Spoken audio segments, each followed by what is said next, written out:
What's up, guys? Here's what I'm going to do a video on. I was playing some Apex today in the stream, and I kind of noticed something about my G305 wireless compared to my GPRO wireless. Did I say that right?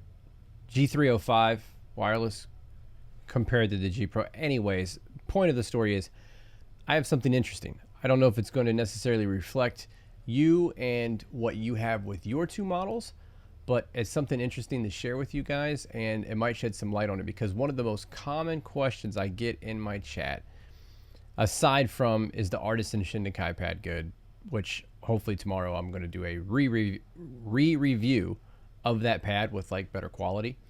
The second most question I get is, which is a better mouse, the G305 or the GPRO wireless? And it's a hard answer to give, but I'm going to try to do that the best I can right now for you guys. Let's.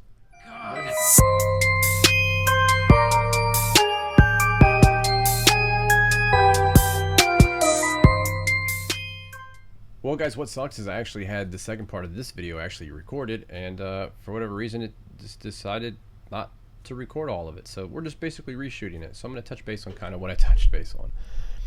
One of the most important questions I get is, should you go with the 305 or should you go with the GPRO wireless, aside from answering artisan pad questions?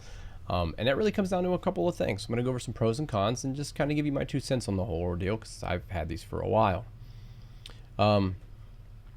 Let's start with the good and bad on the 305 and good and bad on the GPRO wireless.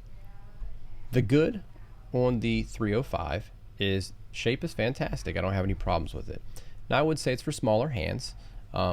Medium hands can use it too, but you're going to have to use a claw grip. You're going to see the mouse feet are acceptable. I personally think that they're a little better on the GPRO wireless, but what have you. Now, the shape of this mouse is very nice. It's going to fit a lot of hands, and it has a little bit of a bump, but not enough to where it's going to hinder you. My issue that I've had is you can't palm grip it. Now, this is where I would comfortably lay my hand, and if you go here and look, I'm rabbit-earing it. I can't do it. So I have to claw this mouse, but it's fine by me. I live with it. I deal with it. It's not a big deal. Where it has some good features and some bad is I like the removable battery. I'm a fan of that. I like to know that if I have this mouse for 5 years, it's going to be okay. I'm going to pop a new battery in it, aside from something, the board having some issues or something like that. We're good. Battery life is fantastic on it. It's amazing. I don't have any problems. Another cool thing you can do is run a lithium-ion battery in it, and you never have a problem. And you can actually buy a AAA converter to put in there, and it actually makes it weigh less. Speaking of weight, one of the cons could be weight. It does weigh substantially more than the GPRO wireless, but it's a give and take, because you have the option of the removable battery and some more options with, if you want to use a AA or AAA, so on and so forth. I've never had too many issues with it. So one of the cons I can say is especially the Cooler Master MP510. I had a lot of tracking issues with it. If I tried to make any quick swipes with it, my liftoff distance would go crazy, which means if I moved my mouse up and stopped, the liftoff distance when I put it down like this, it would cause my mouse to almost go over more. And it became an issue to the point where I couldn't even use it on that pad, which was unfortunate. Some of the pros and cons of the GPRO wireless, in my opinion, is it's lighter. It's a good mouse. I have no issues with it. I've never had a problem with it tracking on any pad. Artisans, Cooler Masters, Logitechs, it doesn't matter. I've never had a problem. Clicks are good on it. Clicks are good on both mice, and I'll go over that here in a moment. Here's my one con with it, okay? And a lot of people aren't going to look at it as a con, but I like to think ahead a couple steps. I like to play chess instead of checkers. My issue with it would be the internal battery. People love it now, but here's the thing. If that's your in-game mouse, if that's the mouse you're shooting for to be the end-all, that's your mouse, get rid of everything else. What happens in a year or two? The battery is going to stop holding charge as long as it does. Offsetting that, though, the battery life is incredible on this mouse. On a 1,000 polling rate, you're going to get 60 hours on a full charge. They say to charge it every couple of days, but 60 hours is a lot of time. A trick that a lot of people don't know is you can switch this mouse to 500 polling rate and get like 89 hours out of it. It's absolutely insane, and I actually prefer 500 polling rate. All of my mice are on 500 polling rate. I think it's smoother for me. Could be a placebo effect. As far as the two mice on what I prefer as far as aiming, I honestly think I'm more precise with the 305 than I am the GPRO wireless. Now the GPRO wireless is going to be a lot lighter than your 305, and it's definitely noticeable, especially if you're rocking AA batteries. It's considerably noticeable to the point where if you were holding this and played with it for a while, you would think that this was hollow inside. The mouse feet I do think are better on the GPRO wireless. I just think they're smoother, they seem to work better, and I have no issues with them. So of the two mice, which would I prefer if I had to pick one and stick with it out of these two and could never use the other? I would honestly do the GPRO wireless. It does have some things that I don't personally like, but here's where I'm at with it. The battery life's already insane, so even if I lost 10 or 15 hours over a year, it's not going to make a huge difference to me. Okay, it charges insanely fast and it still works. Mouse feet. It, to me, is smoother on surfaces than this. Not that this is bad, but this just seems better, and I've not had one issue with on any pad. So I feel confident that I could throw that on any pad and be fine. My 305 worries me a little on certain pads, especially if it's a rougher pad. I feel like it messes the liftoff distance, and there is no way to edit this in the Logitech software as far as your liftoff distance or a different pad. So that kind of has me a little shook. So that's kind of where I'm at with that. Now, they're both going to be great mice, but I was playing Apex today on my stream, and I want to get your guys' thoughts on this. I think my buttons are crisper on my 305. I'm going to do a kind of a comparison test. So what we're going to do is we're going to go left click here, right click, so on and so forth until I repeat it. So left click on the 305. Left click on the GPRO wireless. Right click 305.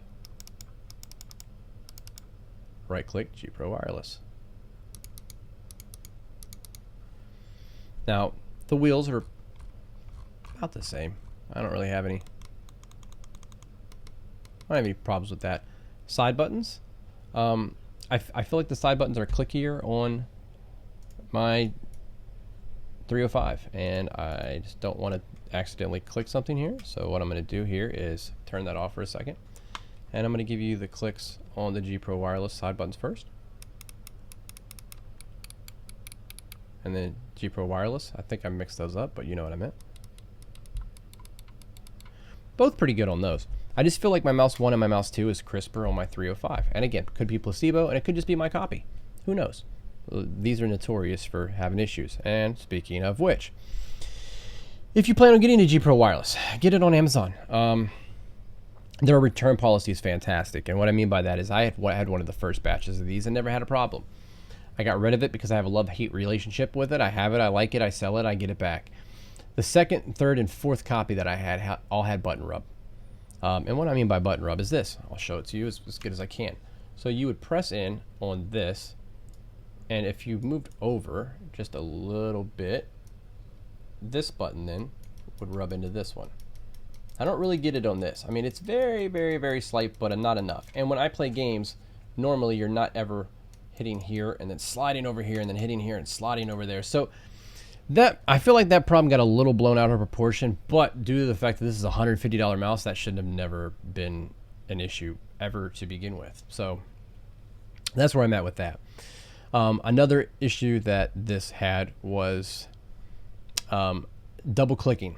So you'd go to aim, you'd go to shoot, you'd shoot twice if you were using a semi-auto, and it screwed people up. So those are notorious issues. So buy it on Amazon. They have fantastic return policy. If you get a dud, send it back, get another one, repeat the process till you get one that works. That was the best method that I found. I was just extremely fortunate to, when I bought my pre-owned one here, that it didn't have any issues. So I'm hoping this review helped some of you, and I'm hoping the trick maybe for the polling rate helped too. Like, comment, subscribe. We're at like 460 subs. At 500, you know, we got that giveaway coming out, and at 1,000, we got an insane giveaway coming out. So let me know your guys' thoughts on these two mice. What do you prefer? Have you had any problems on any of your pads? And how many GPRO wirelesses have you been through? Have you been through multiple and had issues? I would love to know. Hopefully you guys like all the camera angles and stuff that I'm doing. I'm trying to make the stream a little better every day.